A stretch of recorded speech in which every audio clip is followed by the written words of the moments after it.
My name is Seraphine Quinn. I'm 34 years old, and yesterday I watched a wedding unfold where I was meant to be a sister of the bride. Except I wasn't even invited. Everyone we'd ever known was there. Everyone but me. It wasn't a shock. It was confirmation. There she was. Dahlia, my baby sister, glowing in lace, surrounded by roses and laughter. She married the man who once destroyed my life and somehow erased me from hers in the process. It wasn't a clean break. It was a slow erasure, and I felt every second of it. We used to plan our weddings together in the backyard, veils made of pillowcases, promises whispered into cassette tapes that we'd always walk each other down the aisle. Forever sisters, forever best friends. She said no boy would come between us. But Liam Halbrook wasn't just any boy. He was a storm in disguise. When she banned me from her wedding, I didn't scream. I didn't beg. I sent her something better, something she couldn't ignore. Not a threat, not revenge, just the truth, wrapped in a white box. The kind of truth that changes everything. When we were little, Dahlia used to tell me I was her favorite person in the world.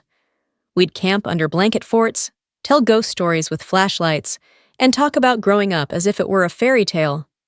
I was 2 years older, but she led our world like a queen. I never minded being her shadow. I loved her too much to care who got the spotlight. It started to unravel in high school, not in a dramatic crash, but like wallpaper peeling quietly in the corner of your room. You don't notice until half the wall is bare. Liam Halbrook transferred to our school during my junior year. He was all smiles and smooth lies, the kind of guy who could charm teachers while cheating off your test. At first, I ignored him. Then he started the rumors. Said I had a thing with our gym coach. Said he caught us doing things in the locker room. It spread like wildfire. Overnight, I went from honor roll to hallway whispers and empty lunch tables. I missed my senior prom because I couldn't stand the way people looked at me. When I found out it was him, I confronted him in the parking lot behind the cafeteria. He laughed in my face, said it was just a joke, that I should be flattered. I never forgot that smirk. 2 years later, Dahlia brought him home. I stared at him across our parents' kitchen table, the same smirk on his face, as if nothing had changed. She was glowing, smiling like she'd caught a star in her hands. I tried to warn her, gently. Be careful with Liam. He's not who you think he is. She set her fork down, looked me dead in the eyes, and said, "Just admit it, you're jealous." That word hit harder than anything Liam ever said. After that, I shut up. I stopped bringing him up. I stopped trying to protect her. When someone you love chooses not to believe you, no amount of proof matters. You just sit back and watch them build their life on a foundation you know is rotting underneath. At a family dinner that summer, I made a final attempt. I joked lightly that it was ironic the guy who once tanked my high school reputation was now a regular guest at our table. My dad cut me off. "Are you seriously still stuck on that? Let it go." My mom smiled that tight-lipped smile that meant, "Don't make a scene."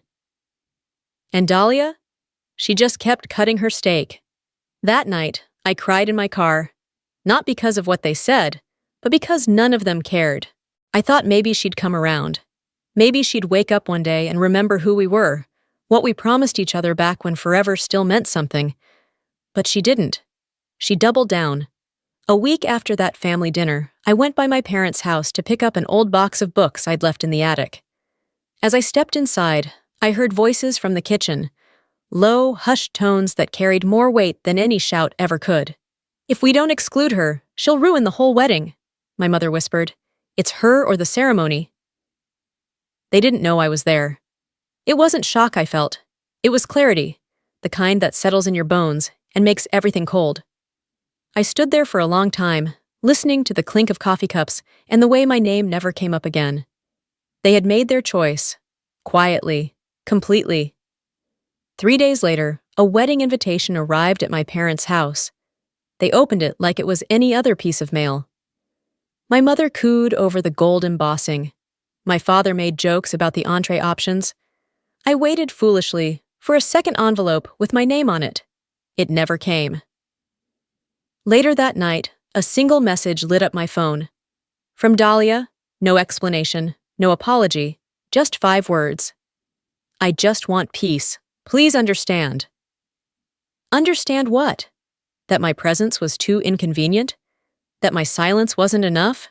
They needed my absence too? I didn't reply.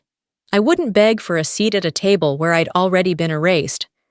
Instead, I sat in the quiet of my apartment and stared at the walls. Everything inside me twisted. Rage. Hurt. A dull, familiar ache that had lived in me for years finally burst through the seams. I wasn't angry because I wasn't invited. I was devastated because this time, she chose to silence me. Not out of confusion, but with intent. She didn't want me there. Not because of the past, but because I reminded her of it. I could have screamed, thrown things, called her and demanded answers. But all I did was walk into my closet and pull down a shoebox I hadn't touched in over a decade. It was buried beneath a stack of coats and forgotten scarves. Out of sight, but never really out of mind. The box was dusty, the lid slightly bent. Inside it, fragments of a sisterhood long gone. I didn't know why I kept it all these years. Maybe a part of me always believed we'd find our way back. But now I knew we wouldn't. This wouldn't be a tantrum.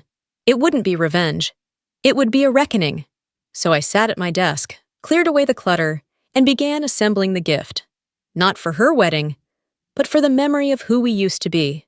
The box itself was simple. Matte white, no logo, no frills, clean, unassuming. It looked like something you'd find in a boutique, the kind of package that almost whispers when you open it. I didn't want it to scream. I wanted it to echo. Inside, I placed the bracelet first. It was made of pink and purple thread, worn thin with time, with a silver charm cracked right down the middle. We'd made them one summer during a blackout, when the power was out and we lit candles and braided thread by flashlight. She tied mine too tight. I had to cut it off 6 months later. We'd promised to wear them at each other's weddings. She forgot. I didn't. Next, I found the photo. Just one. Slightly stained, folded twice. It was us, me, Dahlia, and Liam. I remembered the moment it was taken. His arm stretched out across the frame, practically blocking me from view. I used to hate that photo. Now it felt fitting. He was always between us, wasn't he? I trimmed it slightly, not to remove myself, but to let his arm dominate the image. Let her see it the way I always had. Then came the cassette, the one we recorded when we were kids, our squeaky little voices promising the world. No boy will ever come between us, she had said. We'll walk each other down the aisle, even if we're old and gray. I labeled it carefully, play before reading. And finally, the letter. 8 pages, handwritten, no edits, no filters, no rage. I titled it, Before You Say I Do. I started gently. I reminded her of our childhood, of the nights we danced barefoot in the backyard, the rain-soaked promises we made under the stars. I used to think being your sister was the best part of me, I wrote. You were the melody, I was the harmony. Then I turned the page. I told her about Liam. Again. Not in anger, but in truth. How he ruined my junior year. How the rumor he started changed how teachers looked at me. How friends turned silent. How I walked through those school halls like a ghost. How I skipped my own prom because of the whispers he planted. I reminded her of the day I told her, and how she called me jealous. I didn't blame her. I didn't accuse. I simply told her what happened and how it felt. And then I gave her what she never saw coming. 2 years ago, my college roommate, drunk on boxed wine and honesty, told me Liam had tried to sleep with her, sent her messages, multiple times. One of them was from the week he proposed to Dahlia. I never told her, not because I wanted to protect him, but because I knew she'd find a way to protect him from the truth. It took me hours to finish that letter. Not because I didn't know what to say, but because I wanted to say it right. I wanted her to feel the weight of my silence, and the quiet power of my voice now. I ended it softly. This isn't revenge. This is release. I loved you enough to stay silent, maybe too long. This is me finally speaking. I folded the letter, laid it in the box. No return address. Just a note on top, to the bride. Then I sealed it shut and let it go. I told myself I wouldn't watch. I wouldn't care. I'd send the box and let the silence speak for itself. But when the wedding day came, I found myself scrolling. Not out of spite, but out of habit. Out of that deep, dull ache that still wanted to see her happy, even if it wasn't with me. The pictures hit social media first. Smiling faces, champagne flutes, Dahlia in lace, radiant and glowing. Exactly how we used to dream when we were 10 and didn't know what betrayal felt like. The caption read, #Forever Quinn Hallbrook. My fingers hovered over the screen. I didn't cry, I didn't curse, but I trembled. Then came the video. It started innocently. Just a clip of her opening a gift during the reception, guests surrounding her in a half circle of smiles and curiosity. She peeled back the white paper slowly. People leaned in. First came the bracelet. She froze. Her hands stopped mid-motion as she stared at the fraying thread and cracked charm. I could almost see the memory wash over her, how she'd tied it on my wrist in candlelight, whispering promises. Liam leaned over her shoulder. "What is that?" She didn't answer, just kept unwrapping. Next came the cassette. She blinked, reading the label. Play before reading. Her lips parted. Her breath caught. She set it aside like it burned. Then she reached in and pulled out the photo. Some guests noticed. Others didn't. But the energy shifted. She stared at the image, Liam's arm stretching across the frame, nearly blotting me out. That photo, once annoying, was now a perfect metaphor for everything that followed. And finally, the letter. 8 pages, folded, marked in black ink, "Before you say I do." She opened it. She started reading aloud. At first, just her voice, low and steady, barely above a whisper. "I used to think being your sister was the best part of me." Conversations around her faded. The DJ turned down the music. People stopped mid-bite. "But somewhere along the way you stopped hearing me. Or maybe you just stopped wanting to." Her voice cracked. Liam shifted beside her, clearly uneasy. "What is this?" She didn't stop reading. Then came the line. "2 years ago, my college roommate told me Liam tried to sleep with her the same week you got engaged." A glass shattered in the background. Gasps echoed across the room. Liam lunged, grabbing for the letter. "She's lying! This is her being bitter again!" But it was too late.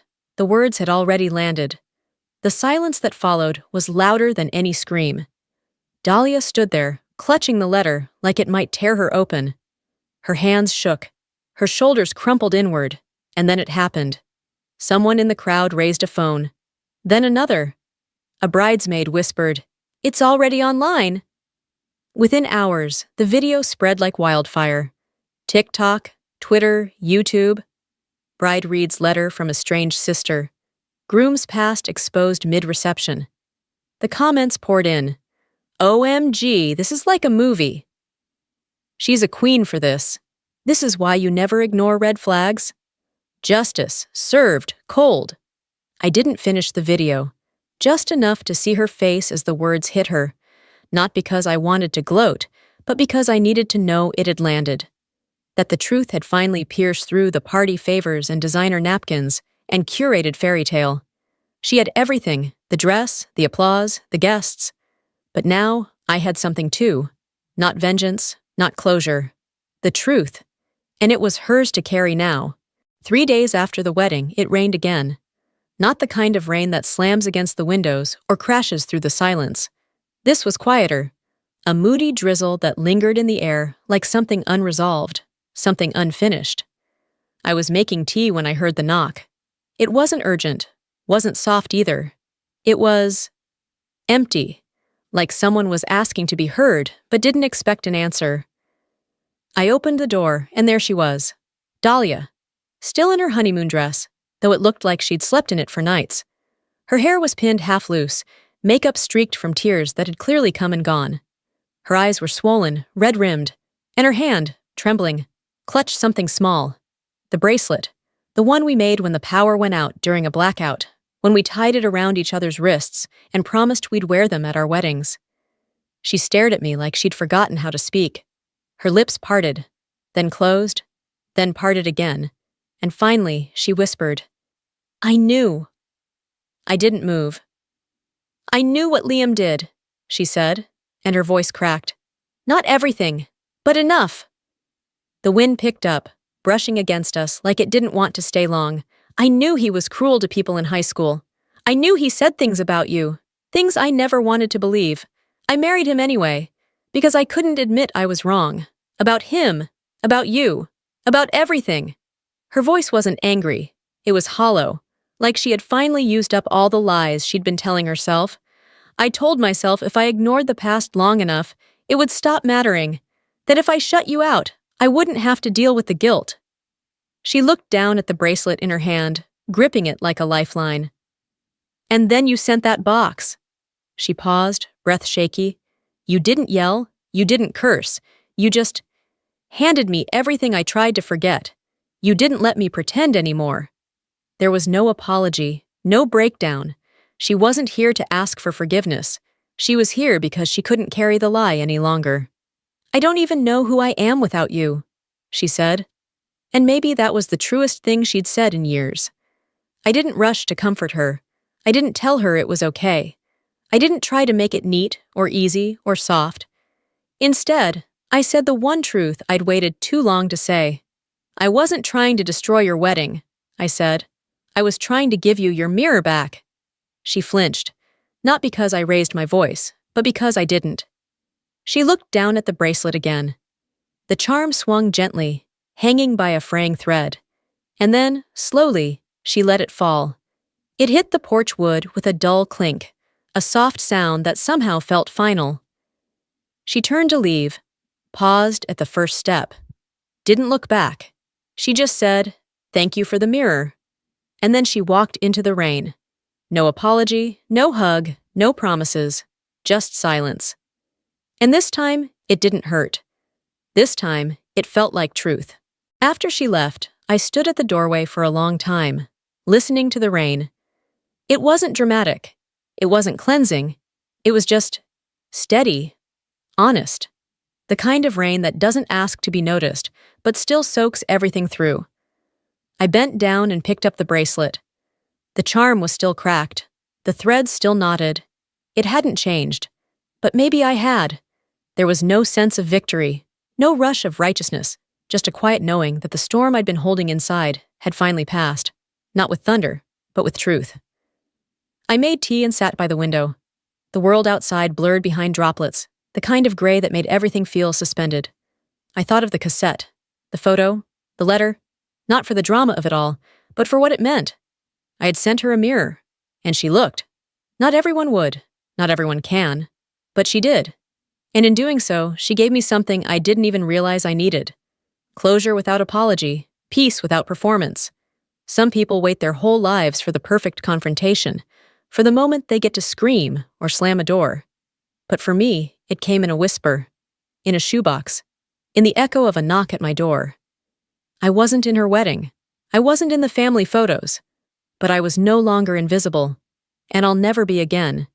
She walked away with the weight of the truth, and I stayed with the quiet. Some wounds don't scar on the skin. They hum beneath it, soft and steady. But when you speak them aloud, when you stop pretending you weren't hurt, they lose their power to control you. I had spent years being the ghost of her guilt. Now I was just me, a sister still, but not the forgotten one. The rain kept falling as I finished my tea, and for the first time in a long time, I didn't feel erased. I felt real.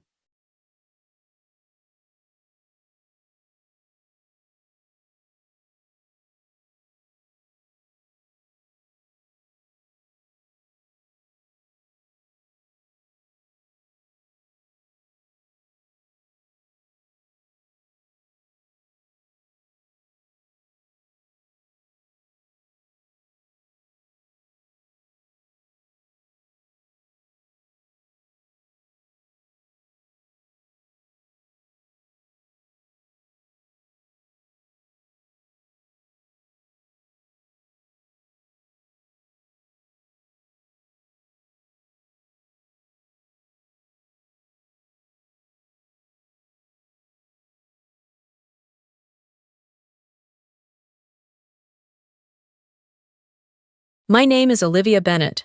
I'm 40, a pediatric nurse, and the proud mother of a 17-year-old girl named Ava. She's not my biological daughter. She's something more sacred than that. She's the child I chose, the child I fought to keep, the child I've loved since the moment her tiny hand reached for mine in that overlit foster center hallway. So when the wedding invitation from my younger sister arrived, thick cardstock, gold trim, all the trappings of importance, I didn't expect it to gut me. It wasn't the ceremony details or the pastel dress code. It was one quiet line at the bottom. Adults only, 18 plus, strictly enforced, no exceptions. I read it twice, then once more, just to be sure. Ava looked up from her sketchbook across the table. She saw my face and didn't ask anything at first. But eventually, in a voice that was too calm to be okay, she said, "She doesn't want me there, does she?" I didn't argue. I didn't call to explain or beg for an exception. I just looked at her and said, "We're not going." And that was the moment everything changed. Ava came into my life when she was 3, with solemn eyes and a silence that felt ancient. She didn't cry much. She didn't speak much either. She watched, always watching, like she was still weighing whether this world, whether I, was safe. The first time she called me Mom, I had just dropped her off at preschool. I smiled, kissed her forehead, and said I'd see her in a few hours. She looked up and whispered the word so casually, like it had always been mine. I made it all the way back to my car before I broke down crying. That one word unraveled me, because from the very beginning, I made her a promise that she would never, not for a single moment, feel unwanted again. And for a while, I thought I was keeping that promise. I enrolled her in dance classes, read her favorite books on repeat, celebrated every tooth lost like it was a national holiday. I introduced her to my family, my parents, my 2 younger sisters, and hoped they'd see what I saw. A kind, brilliant little girl who deserved the world, but they didn't. Not fully, not really. It wasn't overt. No one ever said she didn't belong. It was quieter than that. My mother, for instance, always referred to her as Olivia's girl, never by name. My sister Brittany once said, "Your daughter's tagging along?" when I brought Ava to a baby shower. Tagging along, as if she were a neighbor's child I couldn't find a sitter for. Still, I gave them grace, told myself it was an adjustment, that it would change with time, so I kept bringing Ava to family dinners and birthdays. She would smile, help set the table, draw little pictures for my parents. She made them a card one Easter, pink tulips, hand-cut paper eggs, her neat little handwriting. Every grandchild that day got a basket with their name on it. Except Ava. Hers said, "Happy Spring." She didn't say a word about it. She just sat cross-legged on the floor, holding the basket and smiling like it didn't sting. But it did. When she was 6, she told my father she wanted to be an artist. He chuckled and said, "You'll want something more practical one day." When she was 8 and offered to help set the table for Thanksgiving, Brittany laughed and said, "That's cute, but we've got it." Dismissal became the norm. Not cruel, not loud, but enough to make her hesitate. And yet, she kept showing up. She kept trying. She kept believing they'd see her if she just tried hard enough. And I let her, because I kept hoping too, until that wedding invitation arrived. Until the words on that card confirmed something I had been afraid to name. She wasn't welcome. Not really. Not where it mattered. And that made every little moment I had ignored, every smile she faked, every question she never asked, all come rushing back with brutal clarity. The wedding invitation arrived on a Tuesday. I remember because I'd just gotten home from a long shift at the hospital, still wearing my scrubs, shoes dusty from a double shift. I grabbed the mail out of the box and flipped through Bill's catalogs, and then, there it was. Thick envelope, pearlescent finish, my sister Brittany's name embossed in gold script. Inside, it was everything I expected. Elegant font, lavish venue, champagne reception. Ava was at the kitchen table sketching something in her notebook, probably another fantasy landscape full of color and detail. I smiled to myself. She'd been excited about the wedding for weeks. She'd even made Brittany a handmade engagement card, paper bells, silver glitter, hours of effort. Brittany had smiled and said it was sweet, then tossed it onto the back seat of her car. I found it there weeks later, bent and crushed under a crumpled fast food wrapper. I never told Ava, because she still cared. She still hoped. She'd been browsing dresses online, asking whether she should wear her hair up or down, wondering aloud if she'd get to help decorate. I should have said something then, should have prepared her. Instead, I slit open the envelope, read the venue, the dress code, the date, and then, there it was, the line. Adults only, 18 plus, strictly enforced, no exceptions. I blinked, then read it again. Behind me, I heard the scratch of Ava's pencil stop. She looked up, her eyes searching mine. She doesn't want me there, does she? I wanted to say it wasn't like that it was just a rule, just a formality, that maybe it applied to everyone, but the lie caught in my throat. She says it's an adult-only event, I replied, voice steady, hands trembling. Ava paused. Is it because I'm adopted? There was no anger in her tone, no accusation, just a flat question, like a theory she'd always suspected, spoken aloud for the first time. No, I said instantly. Absolutely not. But we both knew what she meant. She wasn't asking if Brittany had done this because of her legal status. She was asking if she was being excluded, again, because deep down, they never really saw her as family. I flashed back to every birthday party where she handed out homemade party favors while her cousins got store-bought gift bags. Every family photo where she stood slightly to the side. Every holiday dinner where she asked a question and no one answered. They never yelled, never insulted her. They just looked through her. And now this wedding, the one she was genuinely excited for, wasn't just a party she'd miss. It was a door slamming shut. A reminder that no matter how quietly she behaved, how helpful she was, how hard she tried to belong, she would never be enough for them. That night, Ava deleted all the wedding dress screenshots from her phone. Didn't say a word. Just quietly erased every bit of her excitement. I watched her from the hallway, back hunched, face blank. And in that moment, I knew. I couldn't fix this with patience anymore. I couldn't keep asking my daughter to smile through being ignored. This time, I wouldn't smile either. I didn't call Brittany. I didn't ask for clarification or offer a heartfelt plea. I didn't write a carefully worded email or try to arrange a compromise. I simply opened the wedding RSVP link, clicked not attending, and closed the tab. No explanation, no message, just no. The next morning, my phone lit up with a text. Hey, just saw your RSVP. Is everything okay? Then another. If this is about the age thing, I hope you understand. We're being super consistent with everyone. Nothing personal, right? Nothing personal. Except it was. Ava wasn't a random guest. She wasn't a distant cousin, or a coworker's plus one. She was Brittany's niece. My daughter, 17, not 7. Mature, thoughtful, gentle. A girl who had made a card, dreamed about a dress, asked if she should bring glitter for the decorations. She wasn't throwing a tantrum. She was showing up, until she was told not to. I didn't respond to Brittany's texts. By noon, Melissa, my other sister, messaged me. Tessa said you're not coming. What's going on? Then came the call from my mother. She rarely called unless something was wrong. Olivia, she said, voice stiff. I heard you're not going to the wedding. Is this really about the age limit? I told her the truth. Ava wasn't invited. I'm not going without her. There was a pause. Then she said, It's not like she's a little kid. She's family. That word again, family, used so carelessly by the very people who treated her like anything but. But no apology followed. No acknowledgement of how Ava might feel. No moment of self-awareness. Just, don't punish your sister over this. It's one night. I didn't argue. We're not going, I said simply. Then I hung up. That should have been the end of it, but of course, it wasn't. The group chat buzzed to life like a hive disturbed.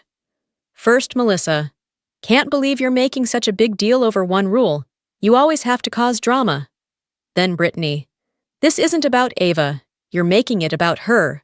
Finally, my mother with a long paragraph about forgiveness, family unity, and how hard it is to be caught in the middle. Not one person asked how Ava was doing. Not one person said, "I'm sorry she felt left out." Meanwhile, Ava stayed quiet. She didn't cry. She didn't rage. She just stopped talking about the wedding. She took the card she'd made for Brittany and tucked it into the bottom drawer of her desk. She went back to sketching other things: forests, oceans, imagined cities where no one was ever excluded. And that, more than anything, broke me. Because she wasn't surprised. She wasn't shocked. She had already learned what I refused to accept for far too long: that they didn't see her, that they never really tried. And I had been complicit. Too quiet, too hopeful, too unwilling to call it what it was. But not this time. This time, I saw it clearly, and I was done pretending not to. For as long as I could remember, Christmas Eve was mine to host. I cooked for 15, scrubbed my kitchen till it sparkled, brought out the folding chairs from the garage, and set the table with care, even when I was exhausted from work, even when I didn't feel festive. But that year, I couldn't do it. I didn't send the usual group text. I didn't ask who was bringing dessert. I didn't shop for cranberry sauce or pull out the extra wine glasses. When my husband James asked, "Should I go ahead and order the chairs?" I shook my head. No extra seats this year. He didn't press. Ava didn't ask. They understood. But my silence didn't go unnoticed. By mid-December, the messages started. From Melissa: "Hey, are we still doing Christmas Eve at your place? Let me know what I should bring." From Brittany: "We'll be 5 again. Let me know if Ava wants anything special this year, if she's even going to be there." That one nearly made me throw my phone across the room. If she's even going to be there. As if Ava had chosen to miss the wedding. As if she'd been dramatic, unreasonable. Not once did Brittany say she missed her. Not once did she express regret. Just that little twist of guilt disguised as sarcasm. I didn't reply. To anyone. I didn't vacuum the rugs. I didn't light candles. I didn't perform. For the first time in years, I gave myself permission to do nothing. And it was beautiful. On Christmas Eve, we made lasagna in pajamas. Ava picked the music, old jazz and indie Christmas covers, and danced barefoot in the kitchen. She baked sugar cookies in chaotic shapes, most of which fell apart when we tried to lift them. We laughed until our sides ached. We watched old movies, opened our gifts early. There were no passive-aggressive remarks, no tiptoeing around unspoken hurt, no sudden silences when Ava entered the room. Just us, full, whole, enough. And in that space, I saw the truth I'd been avoiding for years. All my traditions, all my effort to keep the family stitched together, it was never about love. It was about proving something, that I belonged, that Ava belonged, that we were good enough to be included. But love doesn't ask for proof. Love doesn't make a 17-year-old feel like a guest in her own home. That night, I sat on the couch and watched Ava sketch under her favorite blanket, content and calm. She looked up and said, "This feels like the kind of Christmas people write songs about." I smiled. It's ours, just the way it should be. For once, there was no ache in my chest, just peace. Not the kind of peace that comes from avoidance, but the kind born from truth. The kind that doesn't require silence. A few days later, the calls started. Mom, Melissa, Brittany, I let them ring. Eventually, my dad left a voicemail. "Olivia, we just want to know what's going on. Your mother's upset. It's not too late to do the right thing." The right thing. As if feeding people who'd excluded my daughter was a moral obligation. As if hosting Christmas could somehow erase the years they'd made her feel invisible. No, we didn't owe anyone a dinner. We didn't owe them access to our peace. That year, for the first time, I gave my daughter the one gift no one else ever had. A home where she was seen, loved, chosen. And I gave myself something too. Permission to stop performing. Permission to let go. It was a few days after Christmas when Ava asked me the question that shattered something old and built something new in its place. We were in the living room. I was folding laundry. She was curled up on the couch, her sketchbook open on her lap, pencil moving in slow, thoughtful strokes. She didn't look up when she spoke. "If I wasn't adopted," she said softly, Do you think they'd like me more? The breath left my lungs, not because I didn't expect it, but because deep down, I always had. I sat beside her, reached for her hand. Sweetheart, maybe they would have pretended better. But this? I gestured to the silence, the ache she carried like extra weight. This was never about you. It was about them. She finally looked at me. Her eyes were calm, older than her age. I don't think I want them to like me anymore, she said. There was no bitterness, no anger, just a decision. And that's when I knew we were done waiting, done hoping they'd change, done shrinking to keep the illusion of family intact. 2 days later, Brittany sent a voice message. I recognized the tone before she said a word. Sweet, measured, every syllable polished like glass. I just think it's sad, Olivia, she began. You always made such a big deal about how much you love Ava, but now it feels like you're using her as a shield. Like anytime someone doesn't treat her like royalty, you cut them out. That's not healthy. That's not parenting. That's obsession. I didn't finish listening. I deleted it. But I didn't stop there. I walked to the hallway closet and pulled out the art tube I'd kept hidden for years. A drawing Ava had made when she was 8. Our family. Me, James, Ava, with a golden retriever she always dreamed of having. Above it, she'd written in block letters, "My forever home."